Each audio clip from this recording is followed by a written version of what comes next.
let's get going.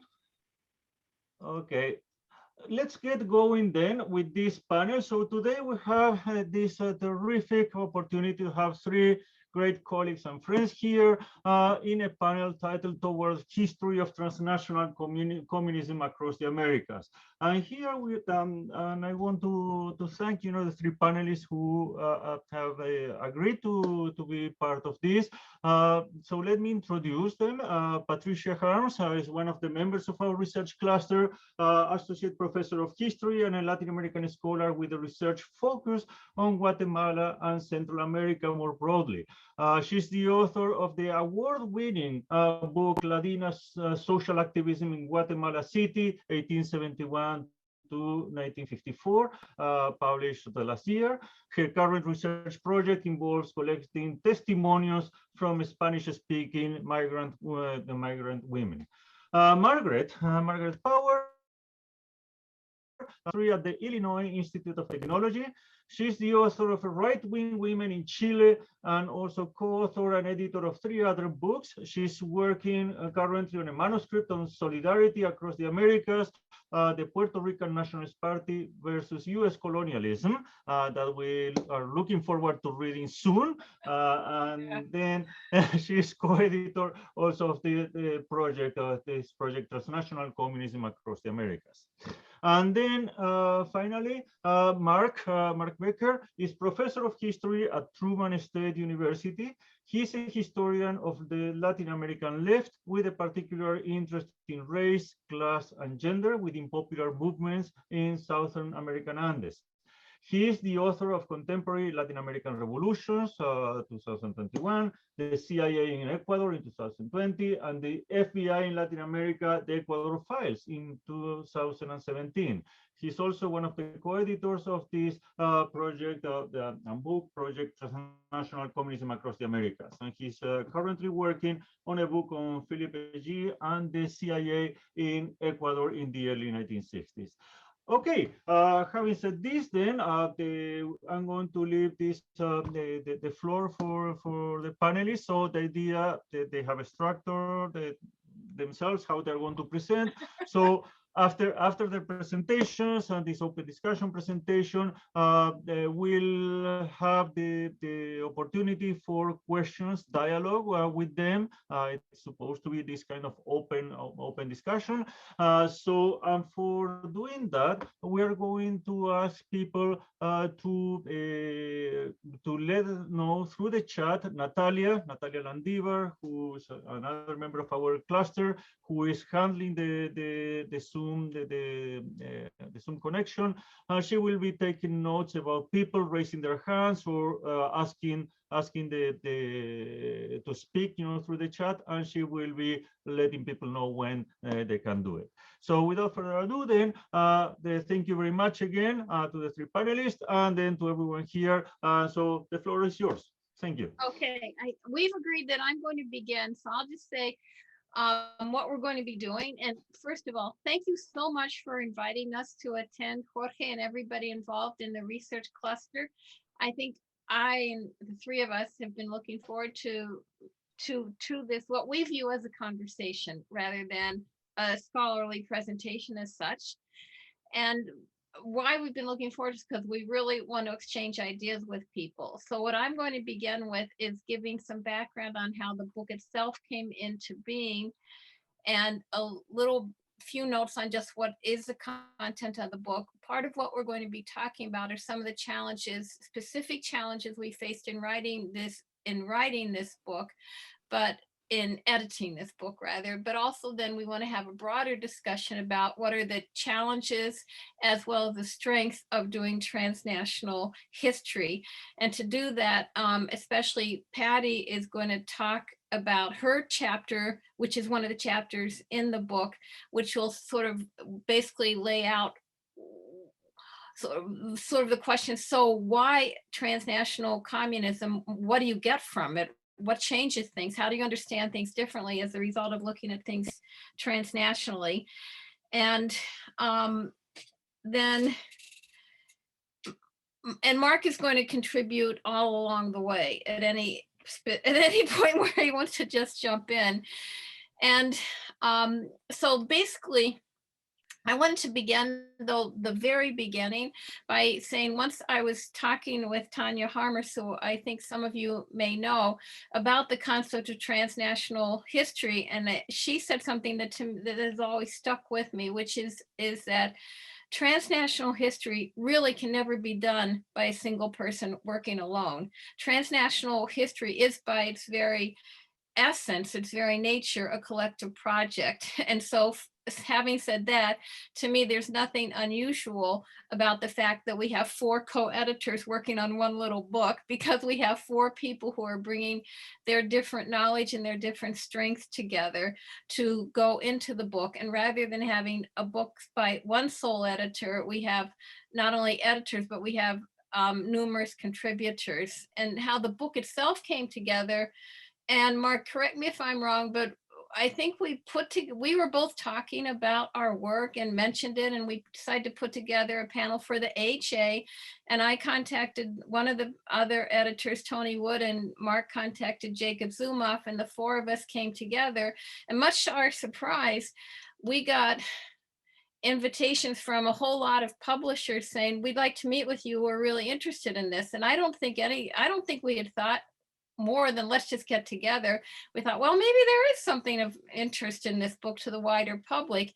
And I think it made us realize that the study of communism has become much more popular, much more interesting to a lot of people.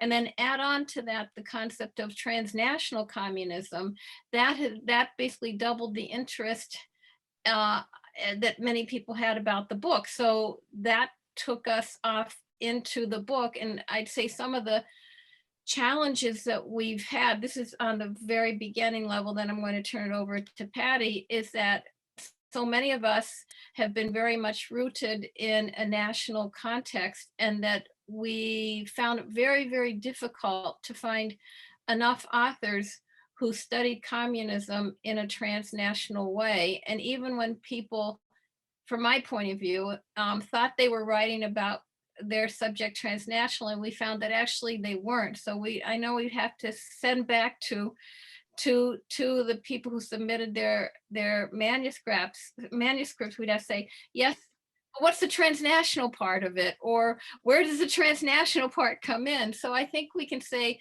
it's not something that maybe grad students right now in school are getting trained in that, but I think for scholars who are out a few years, or in some cases out quite a few years from getting their PhD, it's a relearning process about how do we think about the nation in relationship to the transnational. So with that, I'm going to turn it over to you, Patty.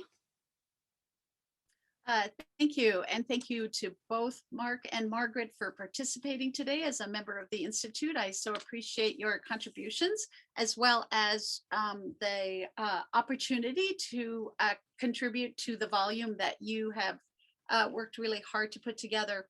My topic relates to Guatemala, and I hadn't looked very closely at women in the Communist Party. For those of you, and here's the strengths and the challenges of this kind of study. In Guatemala, after 1954, when Jacobo Arbenz was overthrown, most people destroyed their own documents that were living in the country, went into exile. And just to add to that, the State Department gathered up whatever documents they could find in order to justify their foreign intervention into Guatemala by trying to claim that everybody was a communist. And so therefore, this was their justification. So the documents have always been very, very challenging in Guatemala from a wide variety of topics. So when I started looking at women in Guatemala's Communist Party, what I soon discovered, and this wasn't a complete surprise to me, is that they had a women's section in the Communist Party, but they chose deliberately to work with a larger women's organization in the country called the Alianza Femenina Guatemalteca, who were deliberately trying to get women of all political stripes into their organization to work specifically on gender issues. So the Alianza becomes the vehicle through which the women who belong to the Communist Party are working through. So that was the focus of my paper, was the Alianza itself. And I was really struck when I looked at it from the connections they had through a couple of different conferences. And again, the sources were really limited at times here. The Alianza was in existence from 1947 to 54. And I looked at three primary moments of transnational connection. The first one was very easy. It was 1947, and it was the first Inter-American Congress held in Guatemala City. And it was that meeting, actually, from which the Alianza was born. A lot of women were very involved in the Congress, but they soon discovered that there was those women, there was a divide between women who were really willing and eager to engage in the political sphere, and those who just were uncomfortable with that direct political engagement. The women who really wanted to engage politically became the Alianza. So that was the first connection, and that wasn't very difficult because I knew that had happened. Then there was two other congresses that they engaged with. The second one happened in 1951, and that was the second Inter-American Women's Congress. And here the Alianza sent 10 people to this Congress. And what was really intriguing about this was the nature of the topics that they covered in the second Congress. And one of the most critical one was the political engagement of children's issues, the social welfare movement. And not only did the women of the Alianza contribute to creating that idea within the second Congress, but they came back and created a national conference on children in Guatemala at the end of that year, right after that second Congress in 1951. And the leader of that was a woman who was the head of the women's section of the Guatemalan Communist Party. So she was directly connected. And from that conference, they really decided to approach children's issues, problems of poverty, education, from a fundamental restructuring of society. No longer were they going to put nice band-aids on everything and just feed the poor. They wanted to ask why they were poor. And so they really start a radical new transformation of thinking about children's issues from that conference. The third one I'm just going to mention, and then I'm done, is the 1953 Congress in Copenhagen with the Women's International Democratic Federation. And here they went, the three of them went as representatives of the Alianza. And what was so intriguing to me, I had always known about the moment they declared that peasant women in the countryside were really part of their program.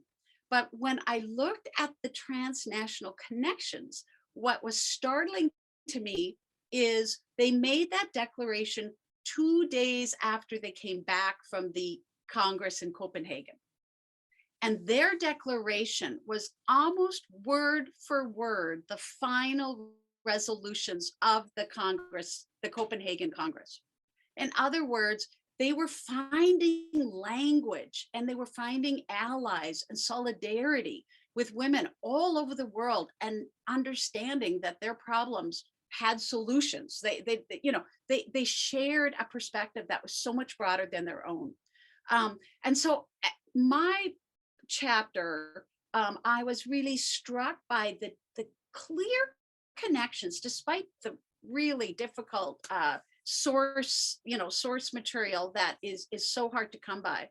The really clear connections between the actions of the Alianza and the dates and timing of their relationships and moments of attending these congresses, these transnational congresses. So my primary point is that for a small country like Guatemala, with a relatively small communist party, for the women within that and they didn't have a lot of influence at the time. These transnational movements had a larger, a magnified impact on their ideological formation, on the importance of these transnational connections for them as women from a small country. And they really were passionate about their ability to connect with a larger set of populations and communities and groups. So that's just a little bit about my contribution.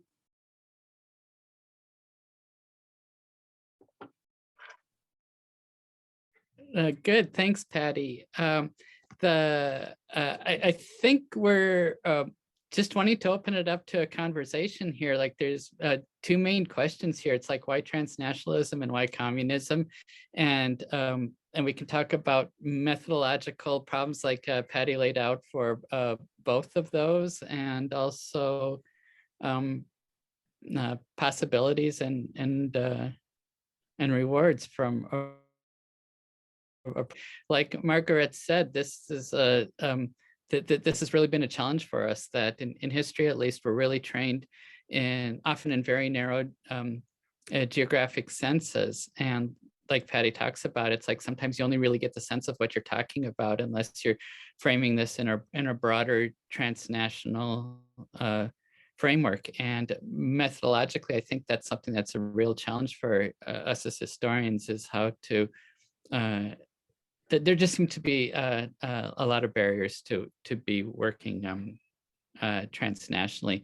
And part of it is how grants are funded, and part of it is just the costs of travel, and part of it is the time. Like working in one archive can take up an entire lifetime, and now you're supposed to work in multiple archives across multiple continents is just expensive and time consuming.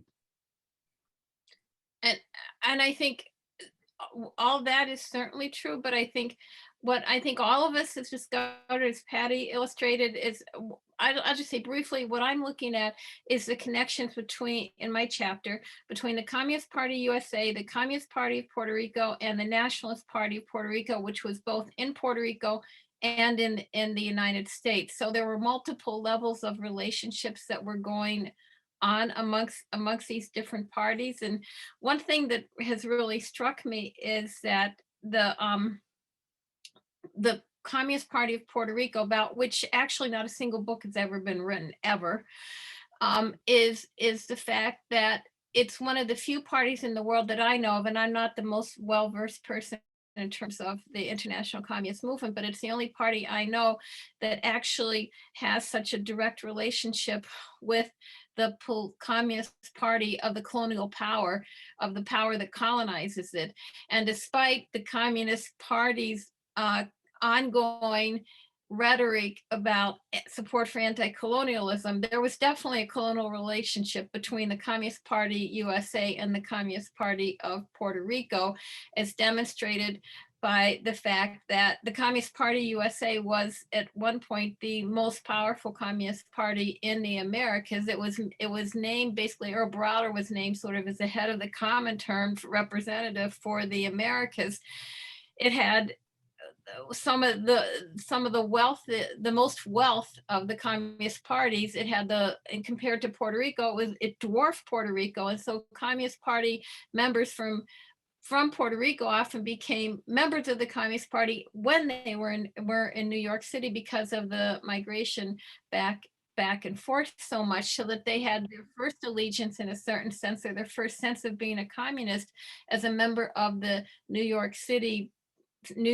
well, it's basically New York City we're talking about at this point in time, and in this context of the New York City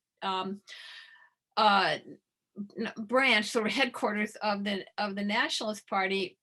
At different points, say, members of the Communist Party in Puerto Rico would go to New York City to the Communist Party training schools and get educated about communism. So they had this very close connection. They were, of course, forced to, or willing to, it's sort of hard to parse that one out totally, follow the dictates, interpretations, policies, programs of the Communist Party as developed in New York City.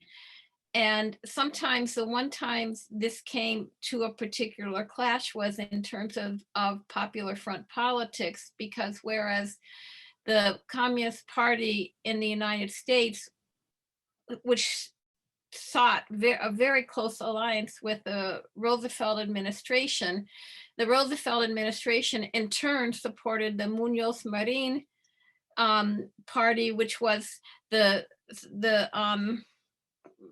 pro-free associated states, the current status party, and it was not an anti-colonial party in Puerto Rico. So we had the Communist Party USA wanting to support and work with the Roosevelt administration. The Roosevelt administration, in turn, wanted to maintain Puerto Rico as a colony, so supported this one government, which basically forced or encouraged, depends how one looks at it, the Communist Party of Puerto Rico to ally itself with the pro-free associated state in Puerto Rico, the very party that was in fact repressing the Nationalist Party, with whom the Communist Party, both in New York and in Puerto Rico, had an alliance with. So there are all these different contradictions. And I think looking at this transnationally, you see that the PCP, the Puerto Rican Communist Party, was not just operating in isolation. It did not really determine a lot of its policies. It was strongly influenced by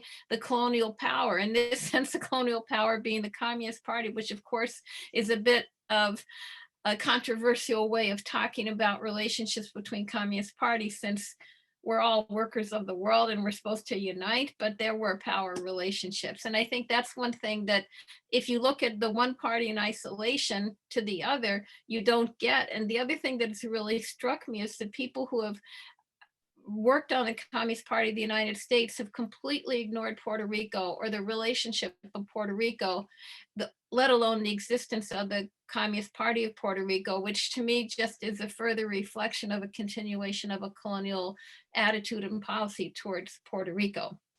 So I think their real strength, and as Patty said, as I'm saying, I think as Mark can say, by looking at it transnationally, you understand the whole thing very differently. Sort of the shift in perspective gives you insights that you would not have possibly been able to determine, answers questions you may not even have asked if you had just looked at things in a more limited context. Mark, did you want to add something about from your own research? Well, just in a nutshell, it's like I don't even remember anymore how some of my projects develop. This one emerges out of my last book on the CIA in Ecuador, and more broadly, trying to write a history of the left where there's no records, and finding out that police surveillance is often a very effective source for writing a history of the left when the leftists in times of political repression destroyed their records. And so then the police become inadvertent biographers or archivists for the left.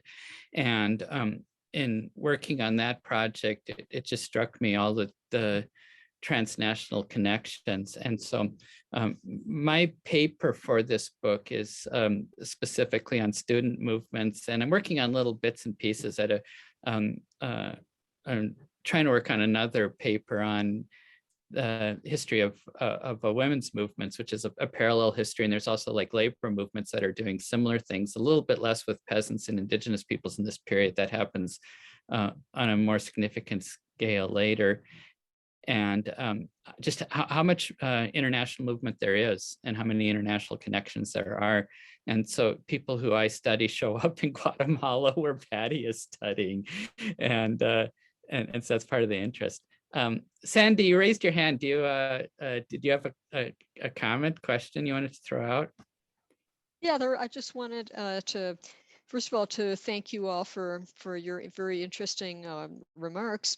And I wanted to say that I'm very pleased that the book that you're working on is going to have significant coverage of the pre-1945 years, because there was another book that I believe you, Margaret, participated in on the left in Latin America that came out relatively recently, and there was virtually nothing on that time period, you know. Oh, I think you're talking about Kevin Young's book, maybe. Yes, that's right, Oh, Kevin. oh, oh, Yes, oh, yes. right, So right. anyway, I'm really glad to see that you're giving it that period the attention that it deserves, and it looks very exciting. So I have, let's see, I wanted to ask Patty, I wanted to say something to Patty. This pattern of women being in a section, a women's section of the Communist Party, and then also participating in a larger group, seems to be fairly is common, at least in the countries that I've studied. I see the same pattern in Argentina and Uruguay. So in both those cases, however, that broader organization was a Popular Front organization. And I don't know, since yours, the one you study, starts in 1947, that's already Cold War. So there may be a whole different flavor to that one, I don't know. And I also wanted to say that it's very interesting that you point out that some of their delegates attended the Women's International Democratic Federation meeting in Copenhagen. I was wondering if they, in fact, if Alianza Femenina affiliated with that organization, as did anti-fascist women's broader organizations in Uruguay and Argentina. Did they affiliate?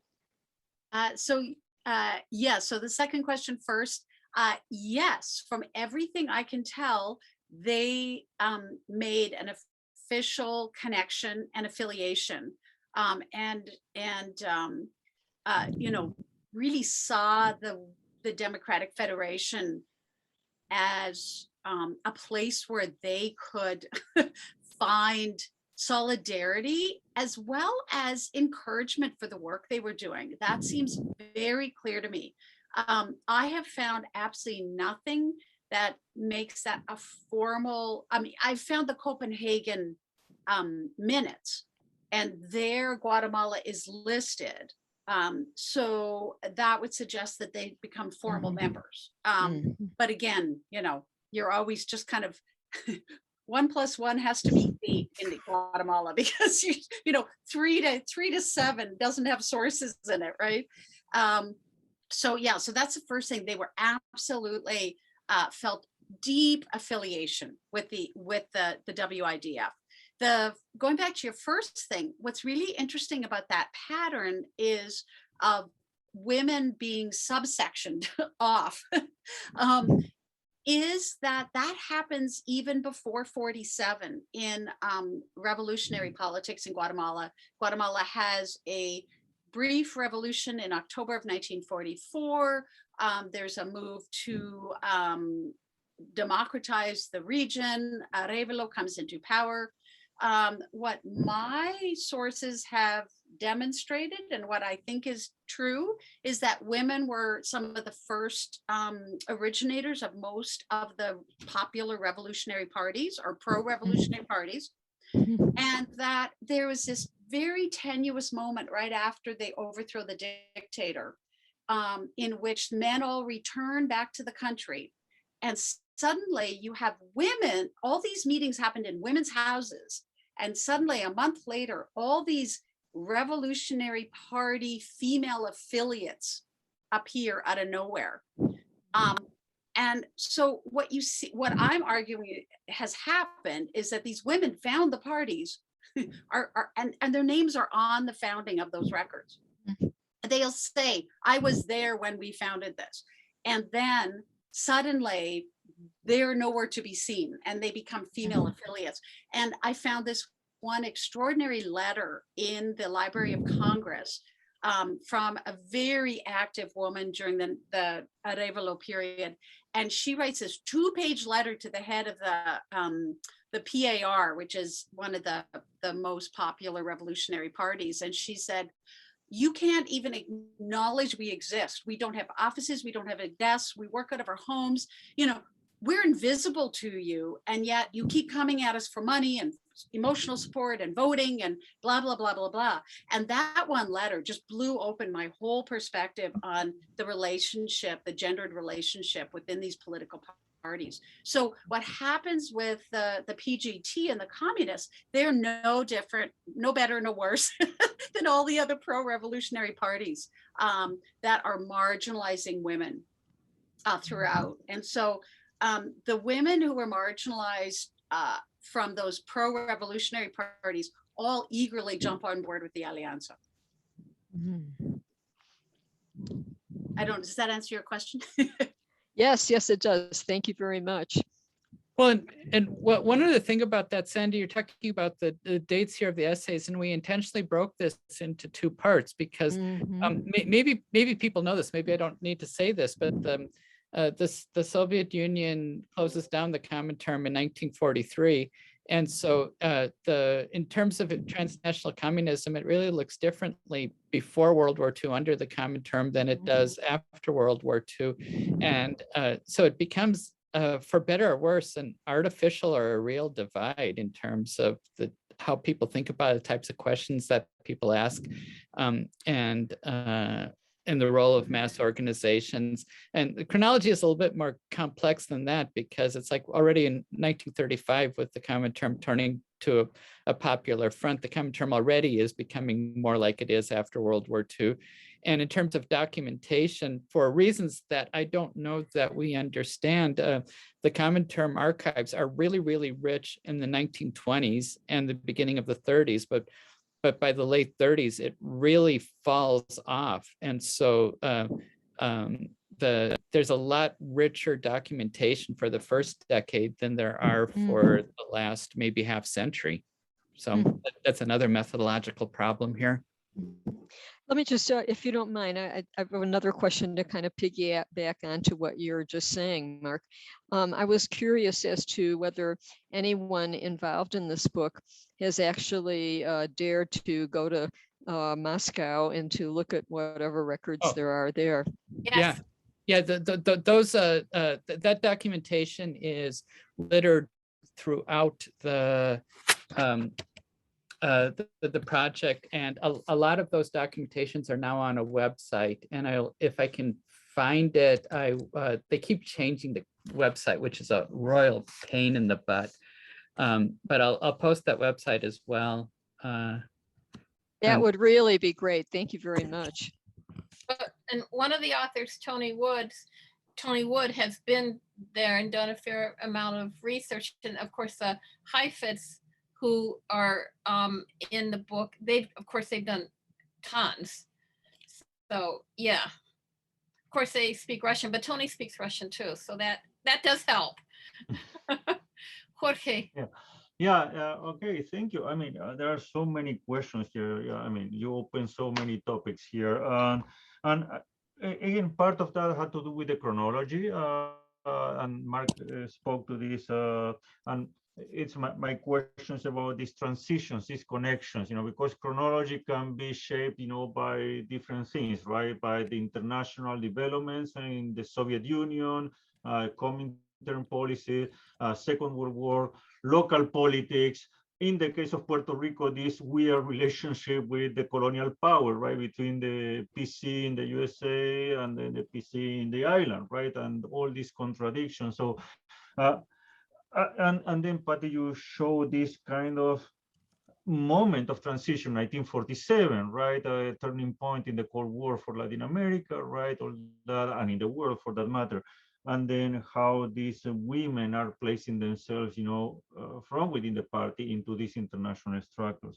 So, yeah, the chronology is one thing for me that I was wondering as I heard Mark talking about, and I see in the description that you are looking at international student movement in the 1950s, changes before and after in terms of, the Communist Party involvement or communist students there, if this is what you are looking. In the case of Margaret, maybe if you can tell us a little bit more about and you talked a little about Muñoz Marin and the situation in the island. What were the crucial moments of those changes that happened in the relationship of the communist or the evolution of the Communist Party in Puerto Rico in relation to what? To Soviet Union, to the US, to other Latin Americans? And then the question of archives and methodologies. you talked about that, and I share the pain because some of you know that I have been traveling across the Americas to Chile, Argentina, Mexico, US, trying to reconstruct other kind of groups. So yeah, the methodologies. How do you deal with connections? I mean, the cross-national in Latin America, right? So Guatemalan women in connection to other Latin American women, or Puerto Rican communists, in connection to other Latin American parties. How did they circulate in the region? How did they move? The same with the students. So I will restrict this. We have plenty more to talk about. Yeah, this is what interests me at this point. Thank you. Did you want us to respond? Where'd you go? You were there and you went there. Did you want us to respond to those comments, or do you want to open it up for anybody else? I'm not sure. Okay. As you prefer. I mean, since Okay. you are you are putting All right. together the project, that's okay. You can answer, and then people can jump on this. Yeah. Okay, well, in terms of Puerto Rico, the Puerto Rican context, both the Nationalist Party and the Communist Party USA were the ones who had the international context. The Communist Party of Puerto Rico, they could refer to the PCP. The PCP in Puerto Rico had context with the Cuban Communist Party because of the historical relationship between Puerto Rico and Cuba and between the two communist parties. But most of the Puerto Rican Communist Party's contacts, and as Mark said, were really in the early 20th century through the Comintern connections that existed throughout the Caribbean. But then later, basically, they came through New York City, which was a major hub for immigrants, refugees from throughout the circum-Caribbean region and throughout. So that's where most of those connections came from. And some members of the Puerto Rican Communist Party actually had gone to study in the Soviet Union. So one of the founders of the Communist Party. So their connections were actually much less important in terms of Latin America, the Puerto Rican Communist Party, than the Nationalist Party, which had very strong connection throughout all of the Americas. And then the Communist Party USA did, but especially through New York City.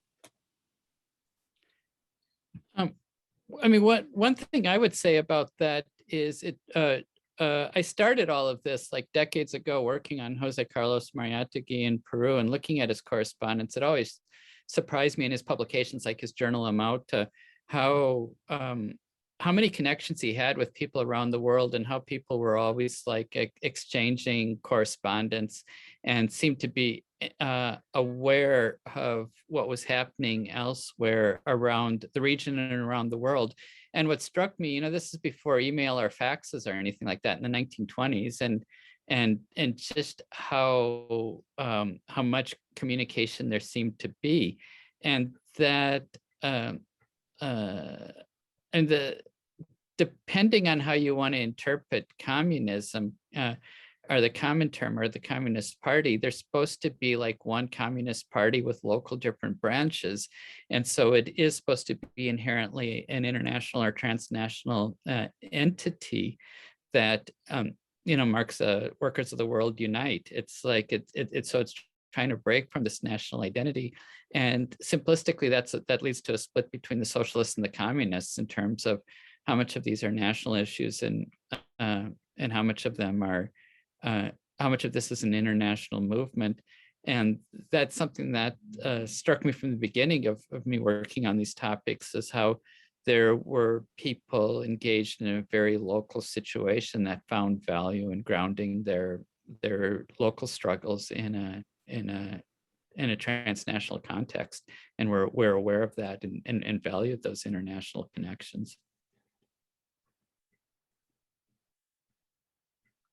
I'm curious because I bet a number of people on the Zoom call actually work in transnational history. So I'd actually be interested in hearing how what we said either represents your reality, or actually you have different experiences that you'd like to share, and what you find particularly challenging and what you find particularly advantageous in doing transnational history. So I really want to open this up because I do think we can learn a lot from each other. And I think sort of if the ethos that we're working under is we're sharing with each other to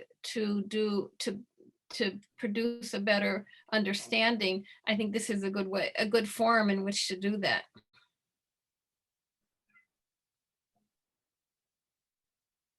I mean, I got a little bit about this, and I know I see other people here. In my case, that I look at anti-fascist and anti-communist intellectuals in Latin America associated with the Congress for Cultural Freedom, right? So I trace back this to the 1930s up to the early 1960s. So for me, the transnational issue, first of all, methodologically, as you said, is very difficult because you need time, money, space, to do all this research in different archives, in different countries.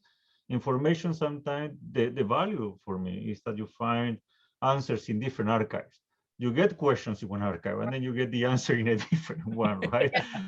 And that's the thing, For example, in the Argentine Association for Cultural Freedom, I found a lot of material, obviously, at Chicago, the special collections where I did research. I found, yes, I found letters, from the Mexican branch in the National Library in Chile, for example, that were neither in Chicago nor in other places. So the value is that you get answers and questions in a broader sense, and you can reconstruct circuits, ideas, and tensions. More to the point about this timeline, for me, it became very clear, the break, between 1939 and 1941 in the Popular Front, anti-fascist front, during the Molotov von Ribbentrop, the German Soviet pact. And then it was very clear for me, the breakdown of the anti-fascist unit by 1948, 1949.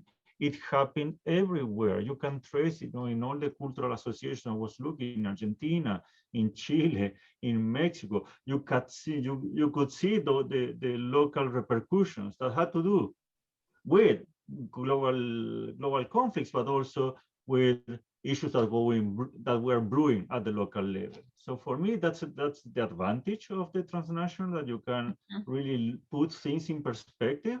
And the transnational can shed light, on the local, but the local certainly shapes, the way how people acted and reacted to those international trends. For me, that's a value of it's difficult, but it's really valuable. I don't know, Ben, that you work on transnational Mennonites. I don't know what your experience has been, in dealing with this. And Ben, actually, our colleague from the University of Winnipeg, also he's the head of the Mennonites programs there, chair of the Mennonites program. He will be presenting soon also in transnational migration of Mennonites. So Ben, go ahead. Oh yeah, thanks. Okay, yeah, no, I've really enjoyed this conversation so far. And, I'm kind of struck, working on transnational subjects that are very different than the transnational subjects that y'all are focusing on, to see some of the same benefits to writing that type of history, right? And as Mark was just pointing out, the surprising, mental geographies of some of these individual actors, right, which take them into correspondence or even direct movement around the world in ways that they wouldn't be doing with the limitations of the era or of the technology. And so I think, and Jorge kind of just said this, tracing those movements out is kind of, for me, quite a rewarding aspect of doing that transnational history, rather than kind of just following the evolution of a particular party within a national context. And the archival question is also interesting. Of course, for my specific example, for looking at Mennonites and their sort of proliferation throughout Latin America, we have archives here in Winnipeg that have extensive documentation of this process. There are major archival gaps in regional and national archives in Latin America, not always, but at certain times. And so there's a real opportunity and a benefit there, right? And of course, the example in your book of looking at the Soviet archives as well, as a unique source for Latin America. Sometimes scholars wouldn't make that journey, right? Their training and their research trajectory would take them to national or very local archives to tell the story. And there's this huge repository You know, and you kind of see that in other transnational actors. I ended up researching sort of faith-based religious development workers, right? You kind of get their own archives popping up, you know, in the Methodist or Marital archives in the United States, of course. And so, yeah, that kind of archival bouncing around is pretty interesting. And I'd love to hear you talk a little more about how some of the other contributors, I was a bit unclear at the start what stage the collection's at, but what they've done as far as archives, whether they've bounced between, you know, 2 or 3 different national contexts, or have largely worked in sort of a single archive. The other thing that I found kind of interesting in a few of the titles that Mark shared was, you know, kind of looking at broader migration patterns, you know, or things like New York City as a migration hub, transnational political dynamics filter through these diasporas. So I was really excited to see that in a few of the titles in the first half. You know, one other edited collection that comes to mind that a colleague at Washington State before I came out here was working on was the Itineraries of Expertise. And so it's sort of a transnational perspective on development practice and how it proliferates and moves around the globe. And it really takes on that goal of following individual actors and sort of seeing them move into different development, you know, modernization, high modernist contexts around the globe. And again, kind of follows the migrants in that way. But anyways, yeah, the question I'd be interested in hearing a bit more about is the sort of archival practices of the contributors. Well, let me answer a really easy question that you asked. The manuscript is currently out to readers with the University of Illinois Press, and we're supposed to get readers' comments back in November. And so hopefully within our lifetimes, this book will come out. You know, edited projects are always a lot of work pulling them together. Patty or Margaret, do you want to take the more complicated questions? About the archives? Yeah. I'm trying to think, do I really remember? I know probably Tony's the best because he traveled to the Soviet Union, so he looked at the Soviet archives a lot. So I'm not, Kevin, the last one who used a lot of the documents from the FMLN, basically, especially the FPL, one organization within the FMLN. I'm not, actually, you know what, I'm sorry to say, I don't think I paid all that much attention to what archives they looked at. Now that you're asking, I thought, oh, gee, yeah, that's a good question. Good questions often mean I have no clue what the answer is. Well, and Ben just brought up the notion of migrations. And while a lot of people don't think of transnationalism as being Central America, technically, when people are interacting across the isthmus, that's actually a transnational thing. And many women came as exiles from El Salvador into Guatemala after 1944. And in fact, when you read through sort of newspaper and sort of popular culture, they blame those women as, you know, they basically call them the red devils that, you know, infected all the other Guatemalan women with their ideas, right? So they become part of, one woman in particular kickstarts the emergence of the Guatemalan Communist Party, men and women, just the party itself. And they see them as these, you know, infiltrators that have really, you know, caused a lot of problems in Guatemala, as if Guatemalans can't hold their own intellectual and political ideas, right? So it's really interesting when you look at those kinds of migrants. There's a great deal of exiles into Guatemala between 44 and 54 that really contribute to the intellectual building within more radical, the communists, but even the Alianza and other pro-revolutionary political parties. We have a couple of people there, Genevieve and then Sandy. Just before Genevieve, just allow me one quick comment here. And I think that it's a good point about migrants and exiled people moving around. They are fundamental. In my case, the role of some of these intellectuals who are really the creators of networks, generators of networks, people like Aya de la Torre, Germán Arciniegas, Victorio Campo in its way, but especially people who migrated, Eduardo Santos, Rómulo Gallegos, all these people who circulated throughout the Americas and created kind of an, in my case, what I'm looking, right, at this kind of mid-century liberal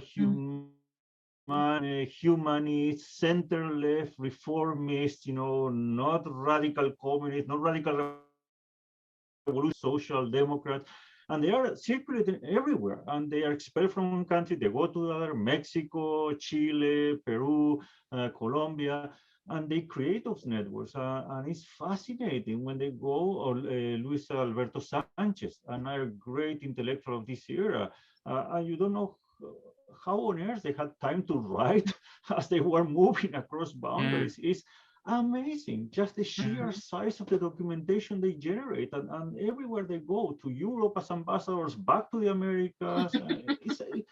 I mean, incredible. Yeah. Jeannie, sorry, I just didn't want to cut you. Sorry, go ahead. Yeah. No, it's so interesting, Jorge. Thank you so much for you three. It's a pleasure to hear how, just to reconnect, hear your ideas. One comment, one question. The comment is in response to Margaret's demand that we just comment a bit on our practice. I just wanted to say, when you were, everybody mentioned different hurdles that they have met as they were trying to practice a type of transnational, engaging what's in transnational history, in the practice of transnational history, or however you want to frame it. And for me, my most challenging with, I'm actually surprised it wasn't said, but it's just, maybe it says a lot about the themes, is the public, is the question of who I'm writing for. In the current, and I'm not saying that it's always like this when we do a type of transnational history, but Margaret, if you're asking us what are your experiences right now with a new project that I'm working on between Quebec and Latin America Latin American unions, I'm having a hard time understanding who I want to write for, and therefore it's making me have a hard time understanding how to read my sources right now, and how just to frame my argument, and how much just basically I'm engaging in what I think is a transnational history, but really I'm struggling to understand in which type of national historiography I'm going to have to root it so that it makes sense. So I just wanted to share this without more conclusions to the struggles the challenges I'm going into right now. But I do think it's a really complicated thing when transnational history is about the public who we are writing for, determines in many ways what we're able to do, and sometimes perhaps not even consciously, in the types of histories that we do when we're trying to go transnational. And then I had a question for all of you three, or whoever wants to ask that, but I was listening to your talks, and especially I guess I was listening to your talks, and it seemed you all highlighted in a very clear way what was gained in terms of historical knowledge by adopting the practice. And so by adopting either a transnational framework of analysis, or engaging into a practice of transnational history in terms of different archival sites, and trying to make sense of these different archival sites. So you were eloquent in this. I'm very convinced. I was just wondering, what was the cost of that? What was lost by the choices that you made in trying to establish these connections, and in the specific chapters of that book, so that it's easier maybe to tackle that question. Thank you so much. Am I on? Yes. In terms of, I have to ask you, when you say in terms of who we're writing for, do you mean who do we expect will read the book? Is that what you mean by that question? Right. The truth, I'm interested in that too. I just wanted to share a hurdle, but what I'm really interested in me right now is because international communism, I can have a better idea, but just I was wondering what was lost in in your chapters, in the arguments that you have built, according to you, what is it that you had to let go of in order to be able to show in a convincing fashion the historical knowledge you just created by looking at these three different parties back and forth? I actually feel I didn't have to give up anything. I felt I gained so much. So I didn't think, oh, gee, by doing this, I'm missing out on that.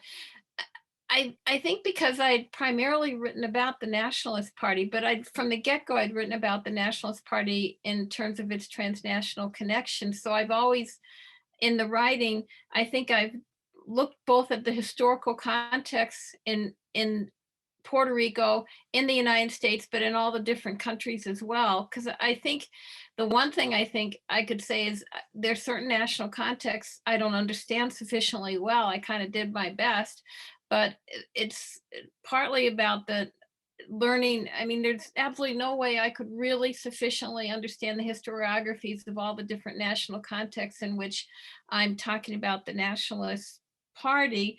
And then going back to what Jorge said, I think it's not just about going from this archive that to that in terms of the money and the time expenses. I think often to make an archive experience really successful, we often develop personal relationships or relationships with the archivist. That's something that's pretty hard to do when you're almost sort of parachuting in for a somewhat limited amount of time, which is all my life and my budget would allow me to do. But I actually didn't feel, to go back to the original question, I didn't feel that I was giving up anything. I more felt, oh, thank heavens I'm doing this transnationally, otherwise I wouldn't really understand things. But I'm going to think about that question, because I just thought, oh, I'm so glad, oh, rah, transnationalism, I'm getting so much out of it. I haven't thought, so what am I missing as a result? And before we go on, I just want to say, Cora has asked a question here about discussion about how this aligns with indigenous rights movements. I will just say, in Puerto Rico and most of the Caribbean, the indigenous population was sort of there in the genetic pool, but it was not there in any other kind of visible present way. There has been some kind of movement in the last recent period to reclaim the Taino in Puerto Rico, but this is not a site of much indigenous population, as opposed to, say, Ecuador or Mexico that people have worked on. So the Caribbean is more about African in terms of non-European. It's about African and mestizo and mulatto rather than the indigenous. So I just jumped in to ask that question because I'm not sure how long we're going.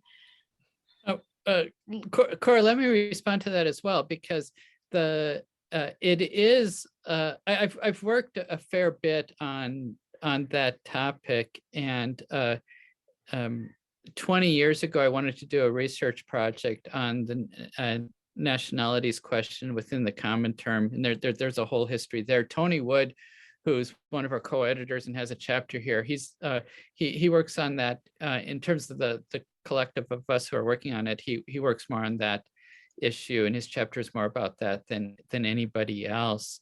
I could talk quite some length, and I've written about this before, about the relationship between indigenous rights movements and leftists and in specific.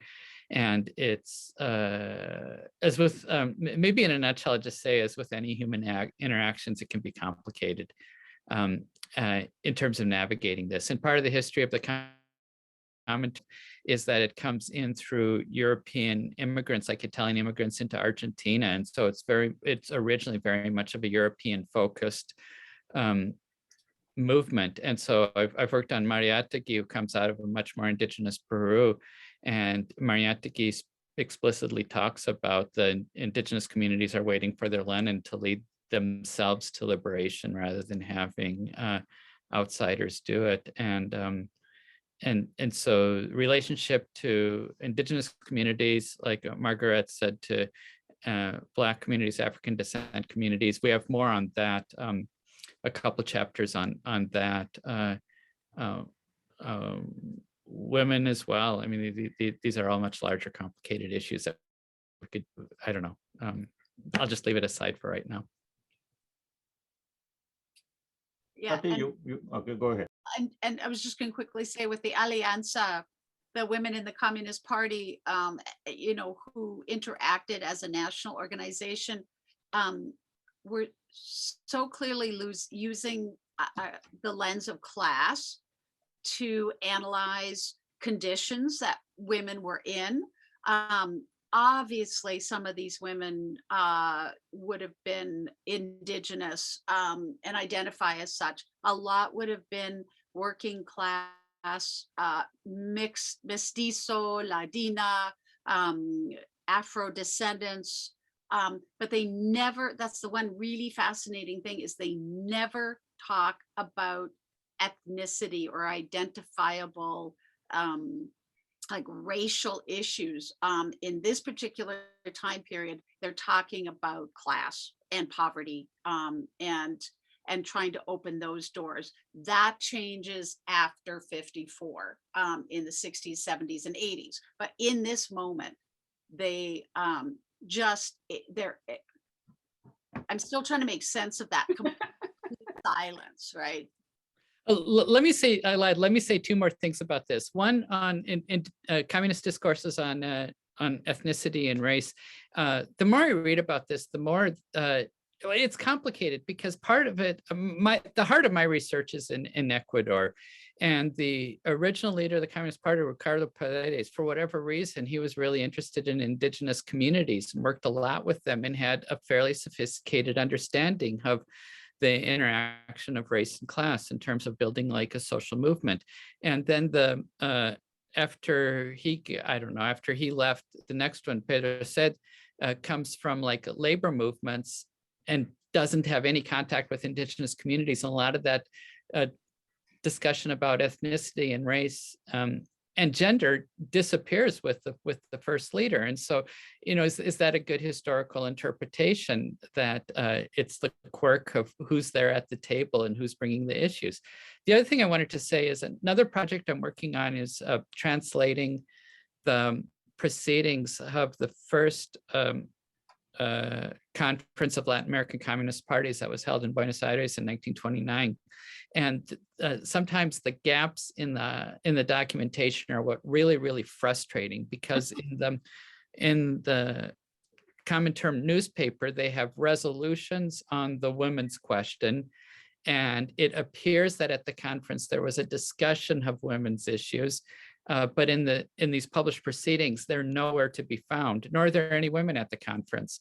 And so how do I read that? There are like 40, 50 people there, none of them women. Did they discuss women? Did somebody write these resolutions and then just insert them? Did whoever put the book together say, we're running out of space, we have to cut something, let's cut the ladies? I mean, it's like, and sometimes it's just the gaps that I can let my mind run wild.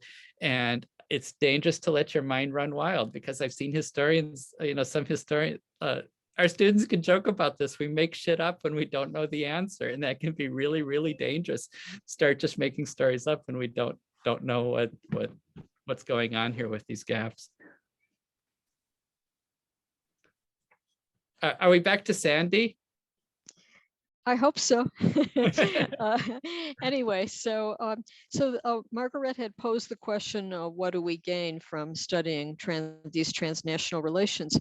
And mine, the transnational relations I'm studying are, to a certain degree, with communists elsewhere, but for the most part are in a different category.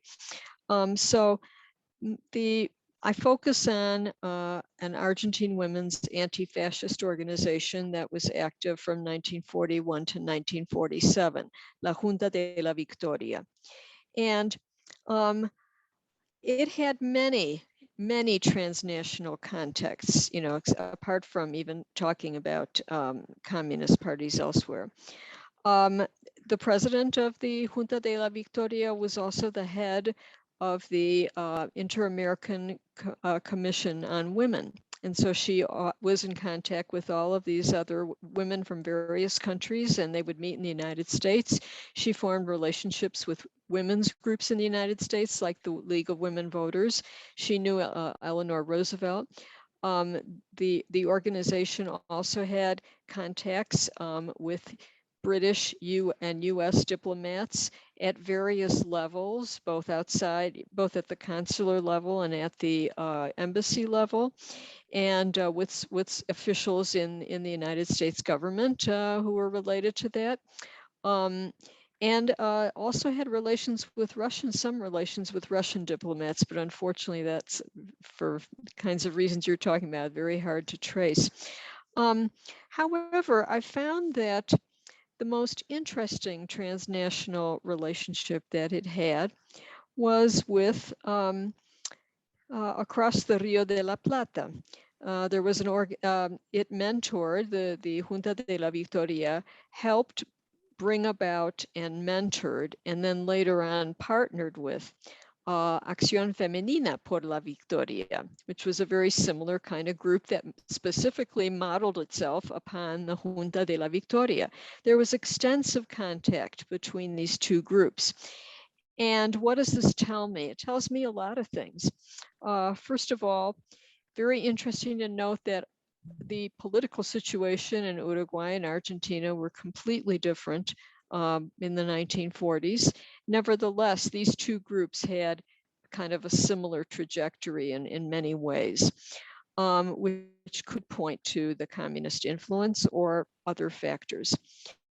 Also, I think that this very close, very intimate relationship between these two anti-fascist women's groups, I can't find a similar one elsewhere in the world. So that also is extremely interesting. And I think it built upon the already pre-existing, very, very extensive ties in politics between the Uruguayans and the Argentines, where exiles from one country would go to the other country, women gave lectures in both countries, et cetera, et cetera.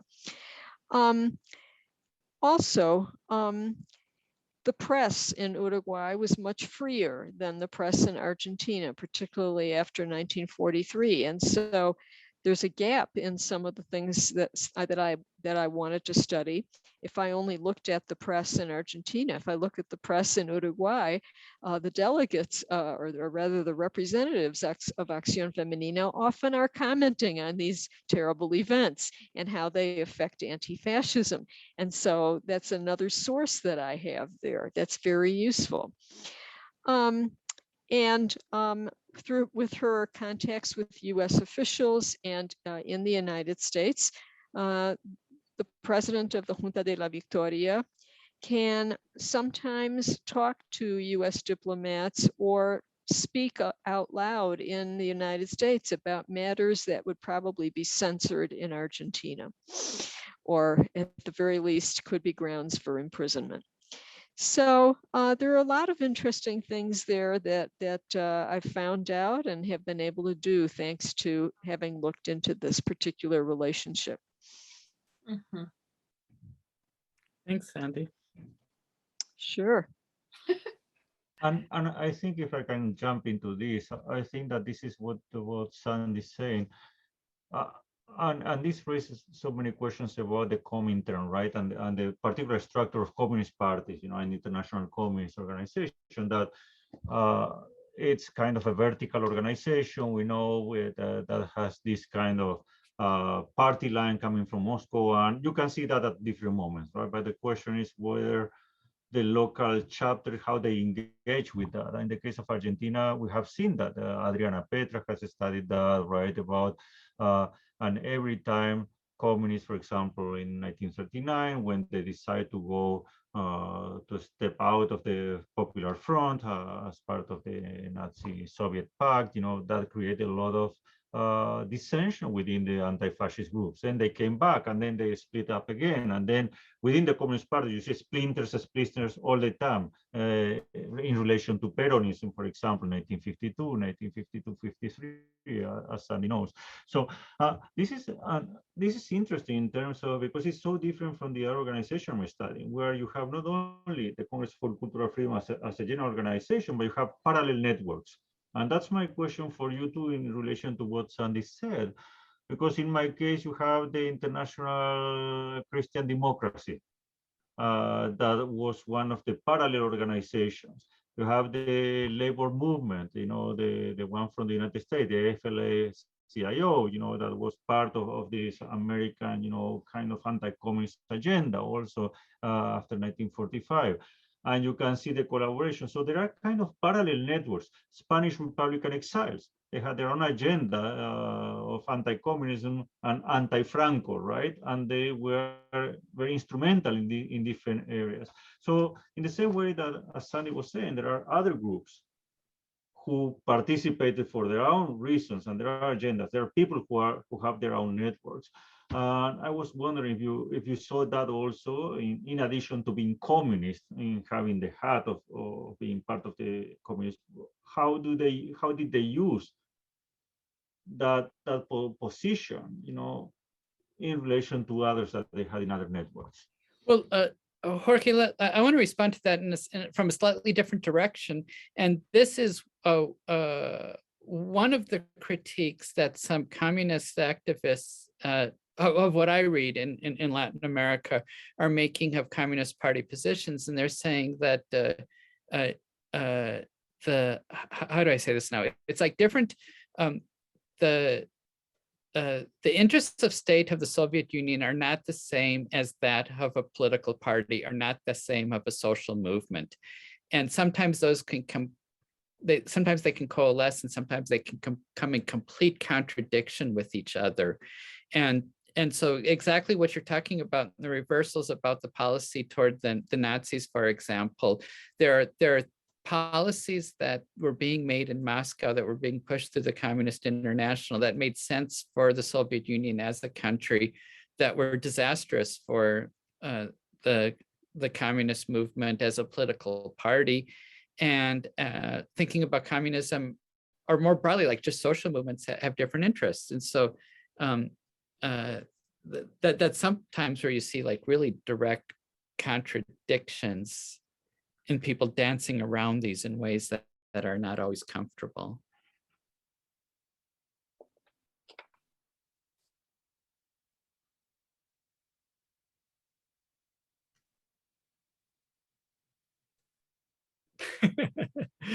Margaret and Patty, you don't want to throw anything in there? Really, the Communist Party of Puerto Rico was very tiny. So it's hard, they didn't, but as I think everybody knows, the Communist Party USA had so many different kind of front groups, relations with organizations going on, that it was fairly massive. I mean, different relations with people throughout the Americas, especially. I don't know of any kind of relationship. I think the relationship the Communist Party had with the Nationalist Party, that is with another political party, such as the Nationalist Party, I don't know if that existed, but I'm pleading ignorance here. I'm saying, when I say I don't know, that doesn't mean I'm thinking it didn't happen. I'm saying I don't know if that kind of relationship existed in other places. Possibly it did. I mean, I'd say one thing about sort of going way back to a comment about the socialists in Latin America. I mean, I don't think the socialists existed because they primarily focused on the national in opposition or sort of in differentiation from the Communist Party. I think the socialist parties continued to exist, did not become communist because they did not want to become under the leadership of the Comintern. And I think that they wanted to maintain themselves, not necessarily just for a nationalist, from a nationalist perspective, although that was there, because many of these socialist parties then became part of the Socialist Democratic International at a certain point. I think it had much more to do with the rejection of Comintern domination.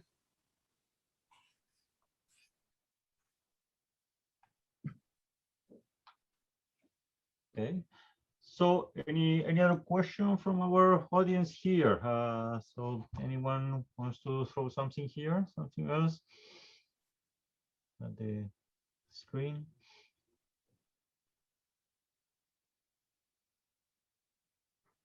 No questions there.